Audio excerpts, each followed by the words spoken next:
नमस्कार, मी Rajendra उंजे. Talk with राजेंद्रमध्ये तुमचं सगळ्यांचं स्वागत. 10 वर्षांनंतर महाराष्ट्रात 29 महानगरपालिकांच्या निवडणुका लागलेल्या आहेत.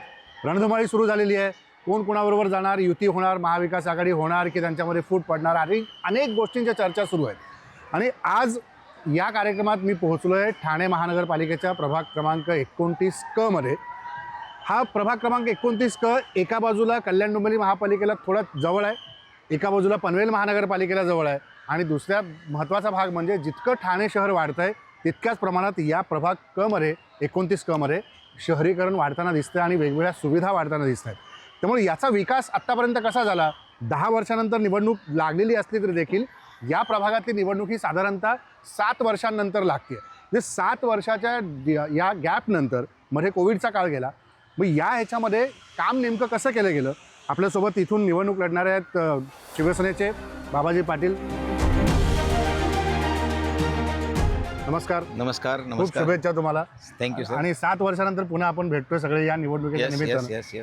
तर 10 वर्ष एकूण महाराष्ट्रातल्या निवडणुकीला दिसत आहेत आणि तुमच्याकडे 7 वर्ष पूर्ण झाली. 9 वर्ष 9 वर्ष झाली 9 जवळ. वर्ष. तर 9 वर्षाचा हा काळ सगळा लोकांमध्ये तर जायचं आहे, लोकांचे प्रश्न तर सोडवायचे आहेत, पण प्रशासन बरोबर नव्हतं. पण आत्ता या निवडणुकीला सामोरं जाताना कोणते उद्दिष्ट तुम्ही समोर ठेवले? 2017ला सार्वत्रिक निवडणूक झाली होती. हां, त्या निवडणुकीमध्ये मी प्रभाग क्रमांक 29 अ मधून निवडणूक लढवली होती. बरं. आणि त्यावेळी सुद्धा महानगरपालिकेमध्ये सर्व पॅनेल 4चे होते, परंतु आपला 29 हा पॅनेल 3चा असला कारणाने 2 महिला आणि 1 जेंट्स राखीव होता, आणि मी जेंट्समधून ती निवडणूक लढवली होती आणि त्याच्यामध्ये मी भरघोस मताने निवडून आलो होतो. बरं. परंतु 2017, 2018, 2019 पर्यंत 3 वर्षे मी चांगल्या प्रकारचं काम केला. मी 2017च्या एप्रिलच्या पहिल्याच महासभेमध्ये जेव्हा हा 29चा मुद्दा मांडला, त्यावेळीचे आयुक्त माननीय जयस्वाल साहेब खूप स्ट्रिक्ट होते, या लोकांना माहीत होते. मी हा माझ्या 29चा मुद्दा मांडल्याच्या नंतर बरेचसे नगरसेवक सहकारी आमचे म्हणाले की बाबाजी पाटील हे जयस्वाल साहेब आहेत, ते खूप स्ट्रिक्ट आहेत आणि तुम्ही यांच्यावर पहिल्याच मीटिंगमध्ये एवढा फंदा जर घेतला तर तुम्हाला ते खूप अडचणीचं होईल. म्हटलं अडचणीचं का होईल, मी लोकप्रतिनिधीमधून निवडून आलेलो आहे आणि मी माझ्या प्रभागाच्या विकासासाठी हा मुद्दा मांडत आहे. मी काय माझ्या स्वतःच्या फायद्यासाठी हा मुद्दा मांडत नाही, जनतेसाठी मुद्दा मांडतो. आणि त्यावेळी आयुक्त सुद्धा म्हटले, अरे बाबा तुम्ही पहिल्याच मीटिंगला आले आणि एवढे मांडता, याचं कारण काय, तुम्हाला पाहिजे काय? तर तेव्हा मी सांगितलं की साहेब मला काही नको, मला फक्त माझ्या प्रभाग क्रमांक 29 मध्ये आपला दौरा पाहिजे, पाहणी करायला पाहिजे. का महानगरपालिका होऊन आज 32 वर्ष झाली आणि 32 वर्षाच्या महानगरपालिकेच्या कालावधीमध्ये महानगरपालिकेने शील देसाई विभागासाठी किती कार्यक्रम केलेला आहे, किती काम केलेलं आहे, ते पाहणी करायसाठी तुमचा दौरा पाहिजे. आणि त्यावेळी ताबडतोब कुठल्याही क्षणाचा विलंब न लावता माननीय आयुक्त साहेबांनी सांगितलं की बाबा येणाऱ्या पुढच्या गुरुवारी आपण भेटू, बरोबर, मी तुमच्या प्रभागामध्ये पाहणी करायला येतो. मग मी शील आमच्या वार्ड ऑफिसमध्ये थांबलो 12 वाजता कंप्लेंट आयुक्त साहेब आल्याच्या नंतर मी त्यांचा येतोची सत्कार वगैरे केला, सन्मान म्हणजे हात धरून नमस्कार वगैरे केला, आणि त्यांनी सांगितलं आता क्षणाचा विलंब न लावता आपल्याला ताबडतोब तुमच्या वार्डात पाहणी करू. त्यांना पण वाटलं होतं का अर्धा तास पाऊण तासामध्ये हा काम होईल. मी त्यावेळेला असं ऐकलंय की तुम्ही हे सगळे अधिकारी लोक गाडीत बसून फिरतात, त्यांना तुम्ही पायी फिरवलं तुमच्या वार्डात? हो सर, मी त्यांना सांगितलं की साहेब गाडीत बसून फिरून आपल्याला काही पाहता येणार नाही. आपण 32 वर्षामध्ये महानगरपालिकेने काय केले ते पाहणी करायसाठी आले, तर मी तुम्हाला विनंती करतो की तुम्ही चालू शकत नाही का? तर त्यांनी पण सांगितलं का चालू शकत नाही, आप चलो, हिंदी बोलले ते की आप चलो, मैं भी आपके साथ में चलेगा. सर 12:30 वाजता चालू केली पाणी दौरा. मग डामचा डायगर गाव असेल, देसाई गाव असेल, खेडकाली गाव असेल, पडले गाव असेल, 3.5 तास साहेबांना फिरवले, त्यांना पण भर उन्हात फिरवले. आणि एप्रिल महिना होता, खूप घाम फुटला, खूप म्हणजे तसं होते, उत्साही होते कामाच्या बाबतीत. जयस्वाल साहेबांचं कोणी हात पकडू शकत नाही, मी तेव्हा पाहिलं. परंतु त्यावेळी त्यांनी सांगितलं का पाहणी केल्याच्या नंतर बाबाजी पाटील आगे आने वाली जी महासभा है उसमें तुम्हारा जे भी प्रोग्राम है वो हमको दे दो, उसके ऊपर जरूर कार्रवाई किया जाएगा. आणि सर मी बोलतो 3 ते 4 महिन्यामध्ये साहेबांनी डायगर एकात्मिक विकासाच्या माध्यमातून एक प्रोजेक्ट तयार केला आणि त्याच्यासाठी फक्त इथे 32 वर्षामध्ये जे DP रस्ते केले नव्हते त्याच्यातले जवळजवळ 8 ते 9 DP रस्त्यांची कामं त्यांनी 172 कोटी निधी त्यांनी दिला. तर त्याच्यामुळे आता इकडे शिळपाटा आणि हा सगळा त्याच्यामुळे परिसर आता कुठेतरी मोठा- हे चांगला चांगला विकास दिसतोय. होण्याच्या मार्गावर आहे. पूर्वी एवढ्या बिल्डिंग वगैरे नव्हत्या, कामं नव्हती, परंतु तिथपासून विकास रोड झाल्यामुळे विकास व्हायला चालना मिळाली. दुसरं एक महत्त्वाचं म्हणजे तुम्ही ठाणे जिल्हा मध्यवर्ती बँकेतही संचालक होता आणि राज्यातली सगळ्यात मोठी जिल्हा जिल्हा मध्यवर्ती बँक. बँक म्हणून हो, ठाणे हो. जिल्हा बँकेकडे बघितलं जातं आणि महापालिकेची निवडणूक तुम्ही लढवली आहे.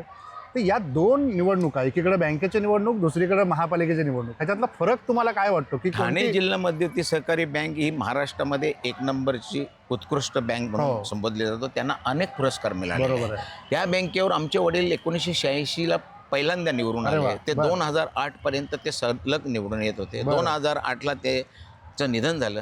त्यांच्या जागेवर मी निवडून आलो. आतापर्यंत मी 3 वेळेला बँकेवर बिनविरोध निवडून बिनविरोध. आलो. अरे क्या बात. आणि या 3 वेळेला निवडून आल्याच्या नंतर मी बँकेवर 11 ते 12 आणि 15, 16, 17 असं 4 वर्षे सलग अध्यक्ष म्हणून काम पाहिलं. आणि या बरं. अध्यक्ष म्हणून काम पाहत असताना मी बचत गटांचं ॲक्च्युली जालं विणलं. वा.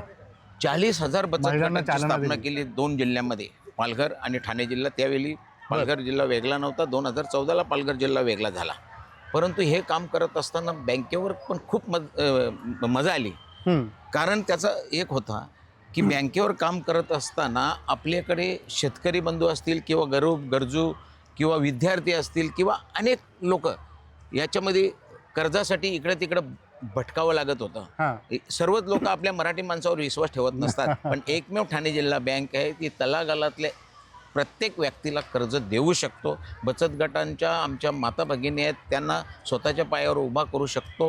हे मला तेव्हा दिसलं आणि 40,000 बचत गटाची स्थापना केली. वा. आज पण बँकेचा सर उलाढाल 14,000 कोटीचे, फिक्स्ड डिपॉझिट 10,000 कोटी आहे आणि बँकेचा दरवर्षीचा नफा 217 कोटी रुपये. वा. पण ह्या बँक आणि महापालिका दोन निवडणुकीतला फरक तुम्ही कसा करता? बँकेचा हा 2 जिल्ह्यापुरता विकास आहे, हो. कार्यक्रम आहे. हो. परंतु महानगरपालिका आमची स्थापन होऊन आज 40 वर्ष झाली बरोबर आहे. आणि ती स्थापन झाल्याच्या नंतर आपल्याकडचा शील देसाई दिवा विभाग जो आहे हा जमिनीच्या बाबतीत खूप मोठा आहे. मोठा आहे. आणि तुम्हाला मी एक सांगायला मला आवडेल की ठाणे महानगरपालिकेमध्ये 33 वार्ड आहेत. 33 वार्डामध्ये जेवढा भौगोलिक परिसर आहे त्याच्यातला 12.5% भौगोलिक परिसर फक्त 29 प्रभाग नंबरमध्ये आहे. सगळ्यात जास्त. सगळ्यात जास्त म्हणजे दिवापासून तर आमच्या खरवली माता डोंगरपासून तर डायगर, खिडकाली, पडले, शील आणि देसाईचे 5 पडे, तसं जवळजवळ 14 ते 15 गावं हां. आणि शहराचा पण याच्यात सहभाग असल्या कारणाने डेव्हलपमेंट प्लॅनिंगच्या दृष्टिकोनातून हा खूप मोठा भाग आहे. म्हणून मला ठाणे महानगरपालिकेच्यामध्ये 2017मध्ये भाग घ्यावा लागला. नाही, बिलकुल. की याच्यात सगळ्यात महत्त्वाचं म्हणजे 5 वर्ष तुम्ही मगाशी सांगितलं की 9 वर्षानंतर निवडणूक लागते. हो. 9 वर्षाच्या निवडणुकीनंतर मधला काळ जो होता तुमची 5 वर्ष संपल्यानंतरचा, साधारण 4-5 वर्ष तर महापालिकेवर प्रशासकच होता. 4 वर्ष. तर 4 वर्ष. हां. तर 4 वर्षाच्या प्रशासकाच्या काळामध्ये प्रभागातल्या कोणत्या समस्या सुटल्या नाहीत असं तुम्हाला वाटतंय, ज्याच्यावर आता तुम्हाला भर द्यायचा? सर 2017ला जेव्हा मला DP रस्त्यांसाठी निधी दिला, ते तुम्हाला माहितीच आहे की त्या निधी जरी दिला असेल तर त्या फाईल बनवायला वगैरे 1-1.5 वर्ष जातो. हो. आणि कामं चालू झाली. कामं चालू झाल्याच्या नंतर काही रस्ते झाले आणि काही रस्ते होण्याच्या अगोदर कोविड आला. आणि कोविड आल्यापासून तुम्हाला मगाशीच मी सांगितलं बरोबर. की त्याच्यामध्ये 2 वर्ष गेली आणि त्याच्यानंतर माझी मुदत संपली. हां. परंतु जी राहिलेली कामं आज आहेत हां. ती कामं आपण करण्यासाठी मी आता पुढे उभं राहत आहोत. बरं. परंतु जरी माझी 2022ला मुदत संपली पण तरीसुद्धा आदरणीय तेव्हाचे मुख्यमंत्री एकनाथजी शिंदेसाहेब हां. यांना मी स्वतः 2022मध्ये दिवाळीच्या वेळी भेटलो आणि त्यांना सांगितलं का सर माझ्या प्रभागामध्ये इंटरनल रस्ते वगैरे खूप सर्व काही कामं झालेली आहेत हां. तुमच्या आशीर्वादाने, हां. परंतु मेन रस्त्याला जोडायची जी बाकी आहेत त्याच्यासाठी निधी उपलब्ध करून देणं गरजेचं. पण साहेबांनी कुठलाही विलंब न लावता बाबाजी पाटील फाईल तयार आहेत का, तर मी सांगितलं हां सर तयार आहेत. तर 35 कोटी 90 लाख रुपये, मग देसाई पडले रस्ता असेल, डायगर पडले रस्ता असेल, देसाई नाका ते तांबडीचा पाडा रस्ता असेल, सर्व काँक्रिटीकरणाची कामं केली, काही डांबरीकरणाची केली. खार्डीमध्ये विकास झाला नव्हता, ते खार्डीमध्ये काँक्रिटीकरणाचा रस्ता तिथे पण केलं. एकदम टकाटक रस्ता बनवला, म्हणजे साहेबांचीच निधी. आणि जरी महापालिकेने निधी नाही दिली तरी मुख्यमंत्री साहेबांनी निधी दिली. त्याच्यानंतर आदरणीय या लोकसभेचे कल्याण लोकसभेचे खासदार श्रीकांतजी शिंदे साहेब यांनी पण खूप चांगल्या प्रकारे निधी देऊन या भागाचा विकास करण्यासाठी त्यांचा खूप मोठा वाटा आहे. बरोबर आहे.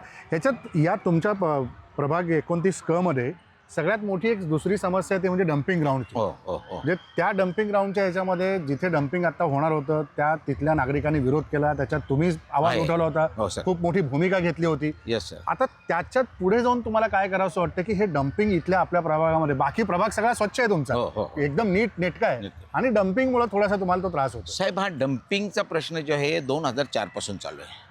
महाराष्ट्र शासनाकडून ठाणे महानगरपालिकेने 49 एकर जागा 2004ला पैसे देऊन विकत घेतली. बरं. परंतु त्यावेळी विकत घेताना सातबाऱ्याच्या उतार्यावर फेरफारमध्ये स्पष्ट मेन्शन केलेलं आहे की ह्या जागेवर कुठल्याही प्रकारचं लोकांना बाधित होईल किंवा लोकांना तकलीफ होईल असा कुठल्याही प्रकारचा प्रोजेक्ट उभारला जाणार नाही असं फेरफारच्या उतार्यावर लिहिलेलं आहे. तेव्हा आम्हाला काही माहीत नव्हतं की बाबा इथे डम्पिंग होईल का काय होईल.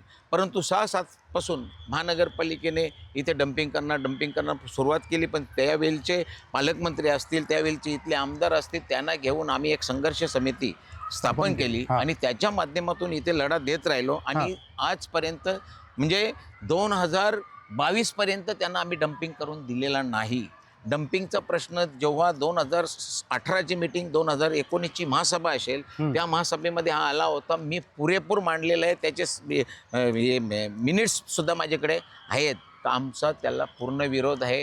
काही झाला, आमचा जीव गेला तरी चालेल किंवा आम्ही जेलमध्ये गेलो तरी चालेल, पण इथे डम्पिंग होऊन देणार नाही आणि दिलेला नाही. यावेळच्या निवडणुकीतला तुमचा प्रमुख मुद्दा असेल सर, दिलेला नाही. परंतु 2022ला मुदत संपल्याच्या नंतर त्यांनी इथे डम्पिंग नसून प्रोजेक्ट आहे, वीज निर्मिती प्रकल्प आहे, या माध्यमातून त्यांनी तिथे तो शेड उभारून कचरा आणण्याचा प्रयत्न चालू केला. त्यावेळी सुद्धा आम्ही आमच्या संघर्ष समितीच्या माध्यमातून आणि काही नेते लोकांना पण भेटून आदरणीय तेव्हाचे आयुक्त साहेब यांच्याशी मुलाखत केली. संपूर्ण गावातली लोक तिथे होती. त्यांनी आम्हाला चांगल्या प्रकारे डेमो दिला सर, की आम्ही हे डम्पिंग इथे करणार नाही, इथे प्रोजेक्ट तयार करणार, वीज निर्मिती करणार, कचरा येणार, 40 फूट खाली जाणार, वरती तुम्हाला जमिनीला कचरा लागणार नाही, अशा बतावण्या करून म्हणजे फसवेगिरी करून त्यांनी ते प्रयत्न केला सर. परंतु आम्ही त्याला नेहमी विरोध करत राहिलो. परंतु त्यांनी कुठल्याही प्रकारचा प्रोजेक्ट उभारला नाही. त्यांनी डायरेक्ट कचरा आणायला सुरुवात केली. मग आम्ही त्याला विरोध करत राहिलो आणि विरोध करत राहिल्याच्या नंतर सर आम्ही त्यांना स्पष्ट सांगितलं की इथं कचरा टाकून देणार नाही. आदरणीय शिंदे साहेबांना भेटलो, आदरणीय खासदार साहेबांना भेटलो आणि हे आम्ही त्यांना लेखी पत्रसुद्धा दिले. परंतु आदरणीय मुख्यमंत्री जेव्हा शिंदे साहेब होते त्यावेळी ठाणे महानगरपालिकेला डम्पिंग करण्यासाठी भिवंडी येथील पडघ्याच्या खोऱ्यामध्ये 81 एकर जमीन दिली आणि त्याच्यामुळे आम्ही कुठेतरी सुटक्याचा निस्वाद सोडलेला आहे. तरी सुद्धा दिवा प्रभाग समितीचा थोडा बहुत कचरा इकडे चालूच होता. परंतु मागच्या 11/11/2025 रोजी सर 11/11/2025 रोजी आम्ही एकदम 10-15-20 गाड्या आल्याच्या नंतर आम्ही गावातली मंडळी आणि आम्ही तिथं, मी स्वतः तिथे होतो, आम्ही तिथे आंदोलन छेडलं. म्हणजे त्या गाड्या परत पाठवल्या. त्याच्यामुळं महानगरपालिकेने आताच्या नोव्हेंबरमध्ये 15 दिवस कचरा उचलला नाही. आमच्या गावातला सोसायट्यातला कचरा उचलला नाही, गाडीच पाठवली नाही. परंतु आम्ही सोसायट्यांना किंवा आमच्या गाववासियांना विनंती केली की थोडीशी कल्स होता, कचरा आज ना उद्या उचलणारच, परंतु आज इथे बंद केले तर आपण टाकून देणार नाही. आणि लोकांनी पण त्याला साथ दिली. सोसायटीचे आमचे जे रहिवासी आहेत त्यांनी सुद्धा साथ दिली आणि शेवटी आम्ही इथलं डम्पिंग बंद करायला लावला मागच्या महिन्यामध्ये. आता ते फक्त शिलपाट्याच्या खोऱ्यामध्ये ते फक्त दररोजचं जमा करतात आणि डंपर भरून पडग्याला घेऊन जातात. आणखी एक दुसरा महत्त्वाचा तुमच्या ह्याच्यातला प्रश्न आहे तो म्हणजे टोरंटो विजेचा. दिवा शिळपाट्या पट्ट्यातल्या टोरंटो विजेचा मेजर प्रश्न आहे लोकांमध्ये, त्याच्याबद्दलचं खूप आक्रमक भूमिका आहे. तुम्ही त्याच्यावर काही प्रश्न उपस्थित केलेत.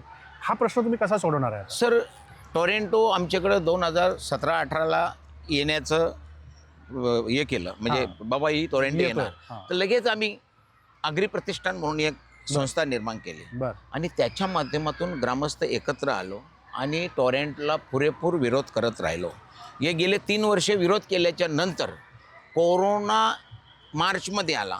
कोरोना आणि टोरेंट एकाच दिवशी आली. 1 मार्च 2020ला टोरेंटोनी इथे पाया रचला की दोन्ही प्रश्न एकाच लोक वेळेला. तरी भीतीच्या वातावरणात, कोरोनाच्या भीतीच्या वातावरणात होती. कोरोना तर आलाच आणि ही टोरेंटो पण येऊन आमच्या उरावर बसली. याला आमचा पूर्ण विरोध आहे. आम्ही अनेक नेते मंडळींच्याकडं मंत्रालयामध्ये त्यावेळेचे विजय मंत्री बावनकुळे साहेब होते, हो. त्यांना सुद्धा आम्ही भेटलेलो होतो. हा. खासदार साहेबांना पण भेटलो होतो. त्यांनी पण आम्हाला वचन दिलेलं आहे. आज पण आमचा टोरेंटोला विरोध आहे आणि उद्या पण राहणार आहे. त्याचं कारण एक आहे सर, ज्यावेळी MSCB होती त्यावेळी आमच्या ग्रामस्थांना एक घराला 600-800 रुपये बिल येत होता, परंतु आज टोरेंटो 2000चे कमी बिल देत नाही. म्हणून टोरेंटोला आमचा विरोध आहे आणि तो पुढे सुद्धा कायम राहणार आहे. राहणार. आणि हटवण्यासाठी आदरणीय एकनाथ शिंदे साहेब असतील, श्रीकांत शिंदे साहेब असतील आणि आमचे इथले स्थानिक आमदार आदरणीय राजेशजी मोरे साहेब असतील, यांचा सुद्धा सहकार्य आहे आणि ते पुढं राहणार आहे आणि ते हटवल्याशिवाय आम्ही राहणार नाही.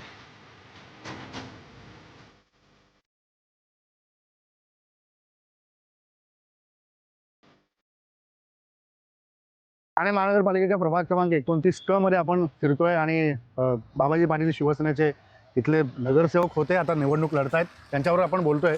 मगाचपासून काही गोष्टी त्यांच्याशी आपण बोललो, समस्यांबद्दल बोललो, त्यांनी केलेल्या कामांबद्दल बोललो. मला बाबाजी पाटील एक विचारायचं आहे.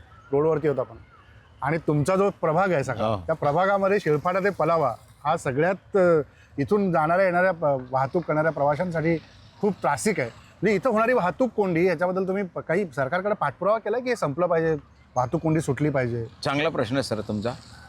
का तर हा शिलफाटा पलावा हा ट्रॅफिकचा प्रश्न खूप गंभीर आहे हां, आणि हा कितीक वर्षापासून आहे. बरं. याच्यावर उपाययोजना चांगल्या प्रकारे केली जातात. हो. आदरणीय एकनाथ शिंदे साहेब जे मागचे मुख्यमंत्री आणि आताचे विद्यमान उपमुख्यमंत्री, हां. यांचा सुद्धा बऱ्यापैकी पाठपुरावा आहे. हो. त्यांच्या अनुषंगाने इथे पलावा ब्रिज 2 ब्रिज मंजूर झालेले आहे. शिलफाट्याला 1 ब्रिज मंजूर झालेला आहे. हां. आणि सर इथे होणारा विकास, का तर पलावामध्ये जवळजवळ 1.25 लाख फ्लॅटची निर्मिती होणार आहे.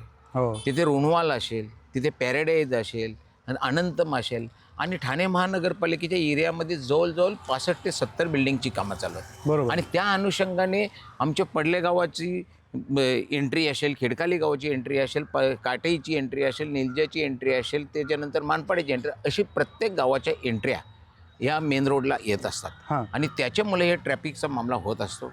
ट्रॅफिक खूप आहे. या रोडला जवळजवळ 25,000 4 व्हीलर चालू आहेत. रोजच्या दररोजच्या 25,000 4 व्हीलर आहेत. बरं. 30 ते 35,000 मोटरसायकल आहेत. का तर अनेक चाकरमानी ह्या मोटरसायकलच्या प्रवासाने मुंबईकडे जात असतात, नवी मुंबईकडे जात असतात. म्हणून ही ट्रॅफिक होतो. ट्रॅफिकचा मसला सकाळी 8 वाजल्यापासून 11 वाजेपर्यंत आणि संध्याकाळी 5 वाजल्यापासून 9 वाजेपर्यंत खूप ट्रॅफिक होत असतं आणि उलट्या दिशेने खूप लोक प्रवास करत असतात. परंतु त्याच्यावर सुद्धा चांगल्या प्रकारे आदरणीय आमचे आमदार साहेब असतील राजेश मोरे साहेब आणि आदरणीय खासदार श्रीकांतजी शिंदे साहेब यांचंसुद्धा चांगल्या प्रकारे पोलीस स्टेशनशी किंवा ट्रॅफिकवाल्यांशी चांगलं बोलणी चालू आहे, सभा घेत असतात. परंतु हा मसला गंभीर आहे. का तर पब्लिकच एवढी या वाहतूकच एवढी होतो की गाड्यांची ये जा जास्त असतं. कारण तर 3 किलोमीटरचा जो प्रवास आहे, काटेई नाका ते कल्याण फाटा, हां. कुठेही मुंबईला जायचं असेल, पुण्याला जायचं असेल किंवा कुठेही जायचं असेल तर इथे येणं आहे. शहापूरला जायचं असेल, मुरबाडला, कल्याण, उल्हासनगर, अंबरनाथ, डोंबिवलीला जायचं असेल तर हे 3 किलोमीटरचा प्रवास केल्याशिवाय दुसरा रस्ता नाही. तर पर्यायी रस्ता होईपर्यंत इथे थोडा तो प्रॉब्लेम आहे आणि ते प्रॉब्लेम सोडवण्यासाठी आमचं नेहमी पत्रव्यवहार चालूच असतो. आदरणीय शिंदे साहेबांनी चांगल्या प्रकारे हा रोड बनवलेला आहे. हां. परंतु रोड जरी बनवला असेल तरी गाड्यांची वाहतूक पण खूप आहे. बरोबर. परंतु आदरणीय शिंदे साहेबांच्या माध्यमातून आणि महाराष्ट्र सरकारच्या माध्यमातून इथे आता मेट्रोचा जालासुद्धा चालू आहे. कल्याणपासून मेट्रोचं काम काटेपर्यंत होत आलेलं आहे, म्हणजे त्याच्या चालू पुढे आहे. मेट्रो येणार? आणि त्याच्यामुळे ट्रॅफिक होतो आणि हे मसला लवकरच निघेल अशी मी अपेक्षा करतो. बरोबर. पण याच्याबरोबर आणखी एक बाबाजी महत्त्वाचा मुद्दा म्हणजे काय की या तुमच्या पट्ट्यामध्ये फ्लॅटची संख्या पण वाढत चालली आहे. हो, शहरीकरणही वाढत आहे, बरोबर आहे. इमारती मोठ्या वाढत आहेत आणि आता जवळच इथून नवी मुंबईचं विमानतळही होत आहे. येस त्यामुळे इथे परत त्या ट्रॅफिकचा मुद्दा येणारच आहे. त्याला जोडून मला तुमचा प्रश्न विचारायचा आहे सर, की नवी मुंबई, मी मगाशी पण तुम्हाला म्हटलं का 12.5% भाग फक्त प्रभाग क्रमांक 29 मध्ये सगळ्यात मोठा भूभाग आहे. भूभाग आहे आणि ते असल्या कारणाने इथे डेव्हलपमेंट प्लॅनिंग खूप जोरात आहेत आणि ते असल्याकारणाने अनेक मालवाहू ट्रक असतील, टँकर असतील, टेम्पो असतील, याचीसुद्धा बऱ्या प्रकारे वाहतूक वाहतूक होत असल्याकारणाने ट्रॅफिक होतो. परंतु ते सोडवण्यासाठी आम्ही पाठपुरावा करत आहोत आणि ते होईल लवकरच अशी मी अपेक्षा करतो. बिलकुल. मला विमानतळाचा मुद्दा आला म्हणून विचारतो तुम्हाला की नवी मुंबई विमानतळाला नाव कोणाचं द्यायचं याच्यावरनं खूप जोरदारमध्ये संघर्ष झाला. त्याच्यावरून अजूनही पाठपुरावा सुरू आहे. आगरी समाजामध्ये एक त्यांचे नेते, लोकनेते दिबा पाटलांचं नाव या विमानतळाला दिलं जावं अशी भूमिका आहे, मागणी आहे. त्याच्यात तुमचं मत काय? साहेब, 2021 पासून स्वर्गीय आदरणीय दिबा पाटील साहेब यांनी आपल्या समाजासाठी म्हणा किंवा रायगड आणि ठाणेवासियांसाठी खूप काही मेहनताना केलेलं आहे. ते अनेक वर्ष खासदार होते, आमदार होते, विरोधी पक्ष नेते होते आणि त्यावेळी 1971-72 साली जेव्हा सिडको आली आणि सिडकोनी कवडीमोल भावाने आमच्या जमिनी घेतल्या आणि आम्ही दिल्या, त्याचं कारण एक होतं का कुठेतरी डेव्हलप व्हावं म्हणून.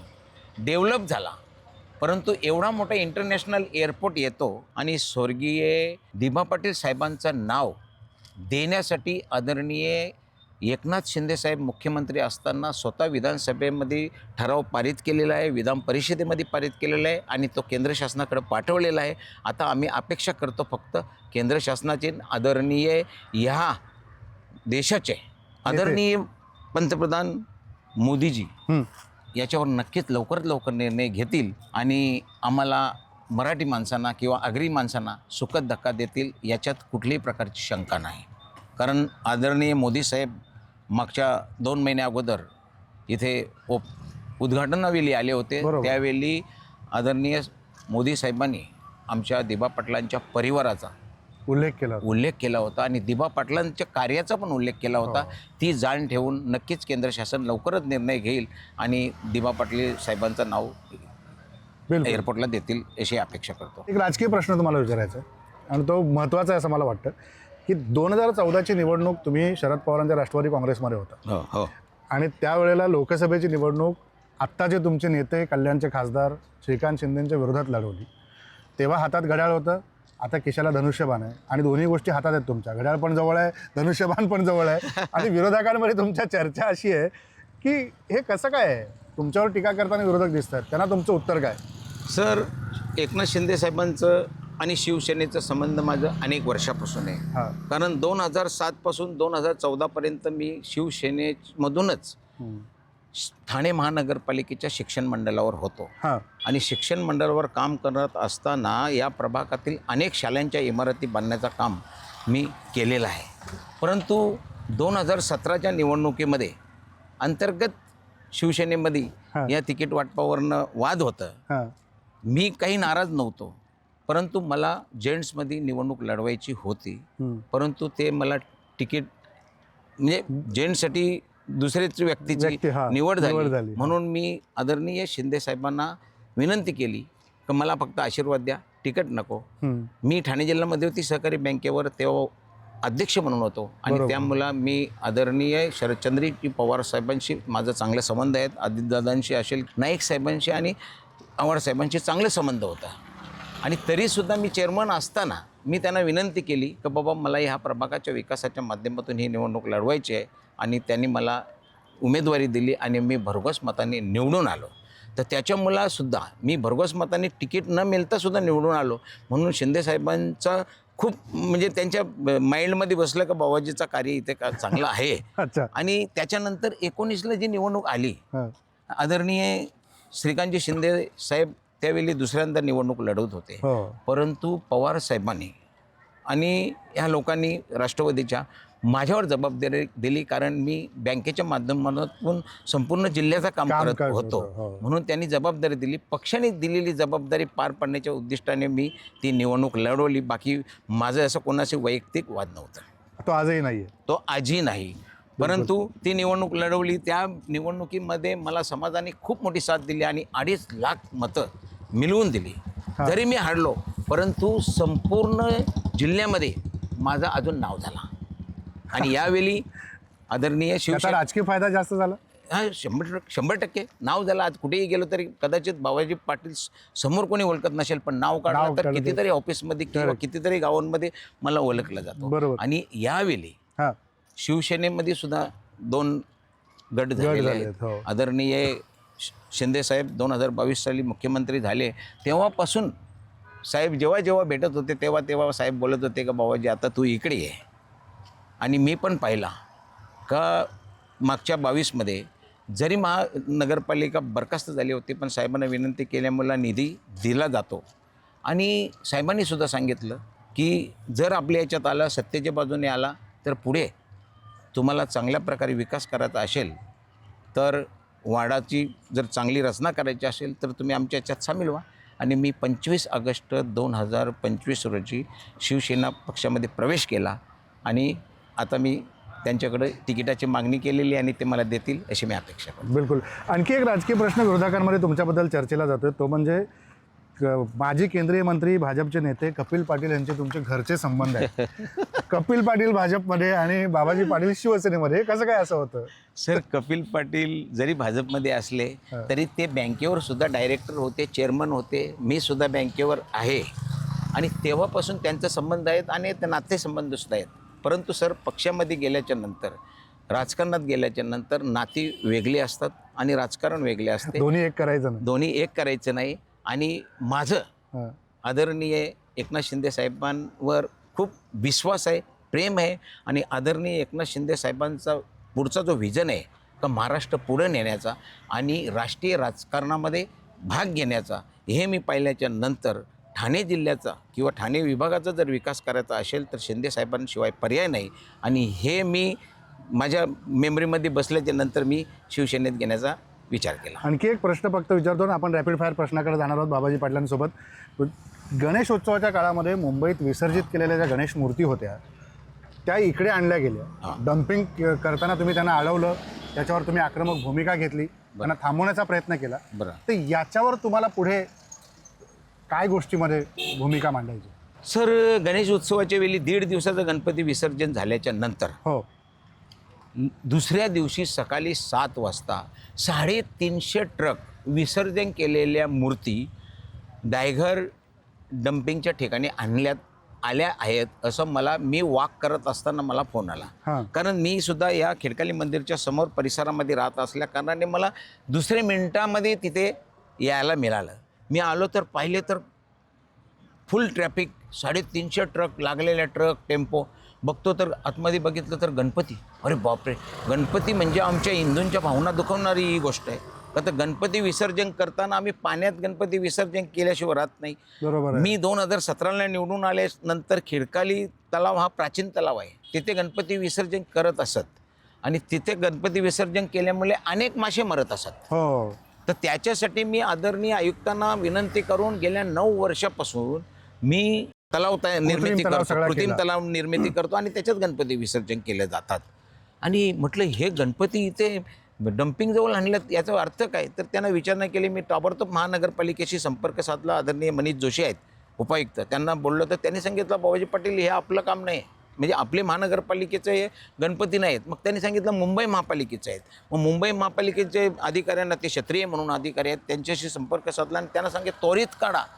आणि ताबडतोब मी एकटा तर होतो पण 5-50 माणसं ताबडतोब आली साथीला आणि आम्ही ताबडतोब छोटंसं आंदोलन केलं. बाबा ताबडतोब गाड्या बाहेर काढण्यात आल्या. मी महापालिकेचं किंवा मुंबई महापालिकेचं पण आभार मानले की हे असं इथं होता कामा नाही. बरोबर आहे. कारण गणपती आमचा एक भावना आहे, आमचा आदर आहे. बरोबर आहे. आणि त्याच्यासाठी इथे कुठल्याही प्रकारची जागा तुम्हाला मिळणार नाही. त्यामुळे ते ताबडतोब निघून गेले. बिलकुल. बाबाजी पाटलांबरोबरची ही चर्चा अशी सुरू ठेवायची आणि ह्याच्यानंतर आपण त्यांना विचारणार आहोत रॅपिड फायर प्रश्न. त्यांच्या मनातल्या त्या रॅपिड फायर प्रश्नांना कशी उत्तरं मिळतात ते जरूर जाणून घ्या ह्याच्यानंतर.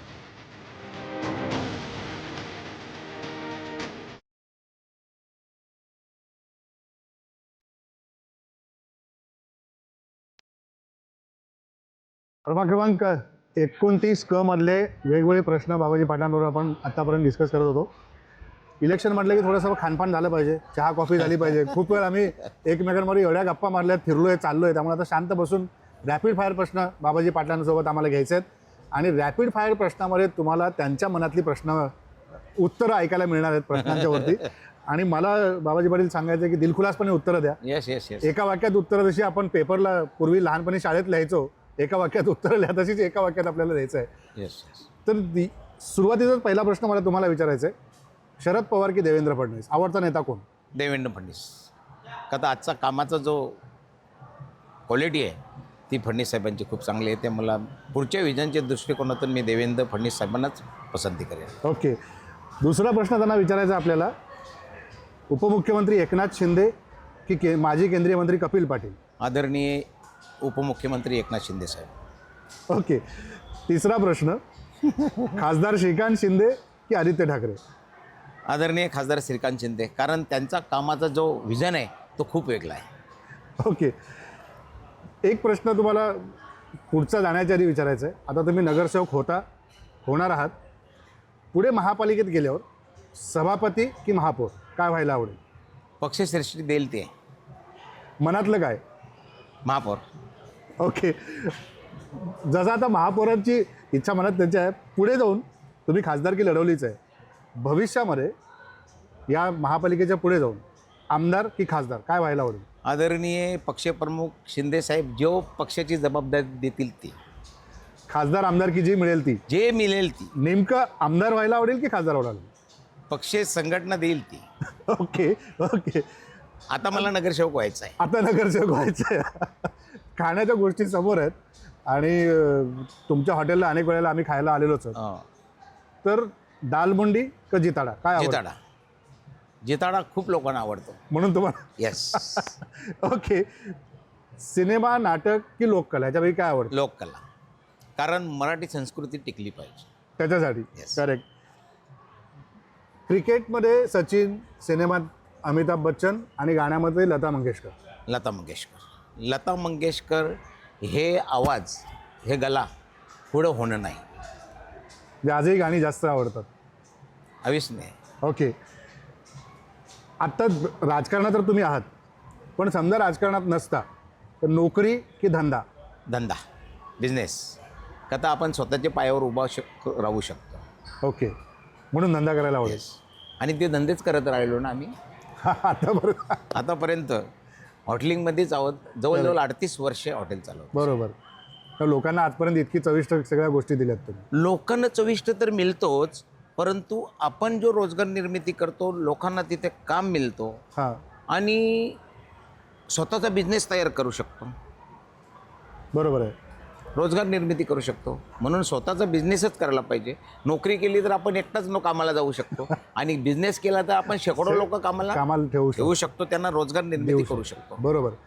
आता निवडणुकीच्या निमित्ताने परत विचारतो, ठाणे महानगरपालिका का ठाणे जिल्हा मध्यवर्ती बँक? दोन्ही. का तर ठाणे महानगरपालिका हा प्रभागातील नागरिकांच्या समस्या सोडवण्यासाठी काम केला जातो आणि ठाणे जिल्हा बँक ही संपूर्ण ठाणे जिल्हा आणि पालघर जिल्ह्याची असल्या कारणाने अनेक लोकांचा आर्थिक प्रश्न असतात, ते सोडवण्याचं काम ठाणे जिल्हा मध्यवर्ती सहकारी बँकेच्या माध्यमातून कर्जरूपाने होईना पण ते नक्कीच करू शकतो. कारण नॅशनलाइज बँका असतील ते आपल्या मराठी माणसाला सहजासहजी कर्ज देत नाहीत, पण एकमेव ठाणे जिल्हा मध्यवर्ती सहकारी बँक आहे का ती सहजतेने आपल्या व्यक्तीला कर्ज देऊ शकतो. जवळचं कोणतं वाटतं, महापालिका की बँक? परत विचारतो. जवळचं तसं दोन्ही वाटतं साहेब, सांगितलं मी. कारण महापालिकेमध्ये आपण एक विकासाच्या माध्यमातून कार्य करू शकतो आणि बँकेच्या माध्यमातून लोकांना कर्ज पुरवठा करून किंवा महिला बचत गटांना कर्ज उभा करून स्वतःच्या पायावर उभा करण्याचं काम आपण बँकेच्या माध्यमातून करू शकतो. बिलकुल. आवडता खेळ कोणता? क्रिकेट. आता गावागावामध्ये 4-4, 5-5 टीम आहेत आणि त्या माध्यमातून दररोज कुठेतरी आमंत्रण असतो, मग तो छंद ठेवावाच लागेल. आणि दुसरं, ओपनिंग करायला गेल्यानंतर पहिलं बॅटिंग करावंच लागतं. म्हणजे फटकेबाजी करायला जास्त आवडतं. येस. ओके. सगळ्यात जवळचा जिव्हाळ्याचा प्रश्न विचारतो, शेवटचा. लहानपणी सगळ्यात जास्त मार कुणाकडून खाल्ला, आईकडून की वडिलाकडून? आदरणीय वडिलांचेच करून. का तर शाळेत जायचं असेल तर खेचेतच शाळेत घेऊन जायचं. त्यांच्यामुळे जास्त शिस्त लागली असं येस मला. Yes yes yes. आदरणीय आमच्या वडिलांचा खूप चांगलं शिक्षण होता. म्हणजे शिकलेले कमी होते, फक्त 34 शिकलेले होते, पण ठाणे जिल्हा मध्यवर्ती सहकारी बँकेवर 4 वेळेला चेअरमन झाले होते. हां. तर त्याच्यामुळे त्यांचा आदर्श घेऊनच तर आज आम्ही इथे आहोत. ओके. आणि त्या आदर्शांमध्येच आम्ही एकत्र कुटुंबसुद्धा ठेवलेले आहे. म्हणजे मला एक प्रश्न तुम्हाला विचारायचा आहे शेवटचा, तो म्हणजे आत्ता प्रभाग 29 जो आपला आहे, देसाई गाव असेल, पडले असेल, डायगर असेल, शीळ असेल, तर ह्या गावांबद्दल तुम्हाला खूप जिव्हाळ्याचं नातं आत्तापर्यंत आहे, ते राहीलही पुढे. त्याच्याबद्दल काय सांगाल? साहेब, राजकारण गेला बाजूला, हां. पण समाजकारणाच्या माध्यमातून जवळजवळ माझ्या प्रभागामध्ये गेल्या 12 वर्षापासून मी माझ्या या प्रभागातील प्रत्येक घरात बहीण मानलेली आहे आणि त्या बहिणीला भाऊबीजेच्या दिवशी साडी आणि एक मिठाईचा बॉक्स हे गेल्या 12 वर्षापासून देत असतो आणि ते भाऊबीज करूनच असतो. त्याच्यामुळे या प्रभागातील जेवढ्या माझ्या माता भगिनी आहेत या त्यांना मी बहीण म्हणून मानलेलं आहे आणि ते सुद्धा मला भाऊ म्हणून मानतात. आणि जिव्हाळ्याचं वातावरण राहण्याचं कारण एकच आहे की ह्या प्रभागामध्ये कुठेही सुखदुःख झाला तर त्या सुखदुःखामध्ये मी आवर्जून उपस्थित असतो. हां, म्हणजे लाडक्या बहिणीचा जो मुद्दा आहे Yes. तर तो 12 वर्षापूर्वी तुम्ही सुरू केला, म्हणजे ह्या खऱ्या तुमच्या लाडक्या बहिणी आहेत सगळ्या. 100%. 12 वर्षापूर्वी मी भाऊबीज करतो, परंतु महानगरपालिकेमध्ये येऊन आज 8-9 वर्ष झाली. परंतु महापालिकेमध्ये 2017ला जेव्हा आलो तेव्हा ज्या योजना आल्या त्या योजना पूर्ण राबवण्याचं काम मी महापालिकेतनं आपल्या प्रभागामध्ये केला. बरं. जवळजवळ 705 विधवा महिलांना महानगरपालिका दरवर्षी पेन्शन देतं. तर ते पेन्शनचा लाभ दरवर्षी मी स्वतः 5-7 माणसं लावून ते फॉर्म 15-20 दिवस भरले जातात आणि त्याचा लाभ आमच्या एक माता भगिनीला मिळवण्याचा, विधवा माता भगिनीला मिळवण्याचं काम करत असतो. तसेच ह्या भागामध्ये दिव्यांग व्यक्ती आहेत, हँडिकॅप आहेत, ते सुद्धा जवळजवळ 65 आहेत आणि त्यांनासुद्धा ते महापालिकेचा लाभ मिळत असतो. बिलकुल. म्हणजे ह्या सगळ्या गोष्टी घेऊन तुम्ही निवडणुकीला आता सामोरे जाणार आहात. तसेच सर, मी तुम्हाला सांगायला विसरलो की 8 मार्च हा महिला दिन असतो. महिला दिन. हो. आणि त्या महिला दिन मी गेल्या 12-14 वर्षापासून दरवर्षी 8 मार्चला माझ्या सगळ्या माता भगिनींना बोलवून त्यांचा मान सन्मान वाह. करण्याचा आणि एकेजवळ गेट टुगेदर दरवर्षी करत असतो. वा, म्हणजे घरातली महिला सक्षम झाली तर घर पुढे जातं, ही भूमिका तुम्ही कायम ठेवली. येस, महिला सक्षम झाली तर घर पुढे जातो. महिला स्वतःच्या पायावर उभी राहिली कशी तर. राहील ते पाहिलं जातं.